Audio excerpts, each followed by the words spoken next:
तर आज ना मी रुगवीसाठी नानकटाई बनवलेली. ही दिसायला तर सुंदर दिसतेच, पण टेस्टलाही खूप छान झालेली आणि रुगवीने सुद्धा ना ही खूप आवडीने खाल्ली. आता ही दाखवण्याआधी ना आज पौर्णिमा होती, त्यामुळे देवपूजा करून घेतली आणि त्यानंतर कावडीची सुद्धा पूजा करून घेतली. आमच्याकडे ना 15 दिवस ही कावड असते. पौर्णिमेला याची सांगता केली जाते.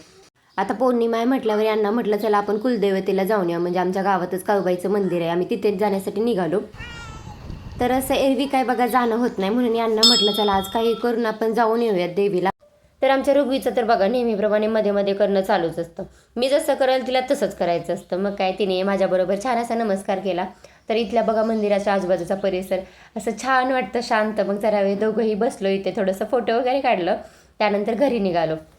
तर घरी आलं की लगेच मी नानकटाई बनवायला घेतली रुगवीसाठी.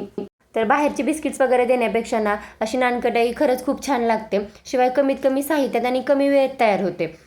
तर हे बनवण्यासाठी मी गव्हाचं पीठ, बेसन पीठ, थोडासा रवा, पिठी साखर, तूप, तर या सगळ्याचा वापर करून पीठ मळून घ्यायचं आणि असे छोटे छोटे बिस्किट तयार करून कढईमध्ये 20-25 मिनिटासाठी बेक करण्यासाठी ठेवून द्यायचे.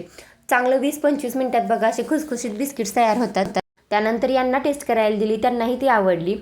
तर या रेसिपीचा फुल व्हिडिओ ना आपल्या चॅनलवर पोस्ट केलेला आहे, तिथे जाऊन नक्की पहा.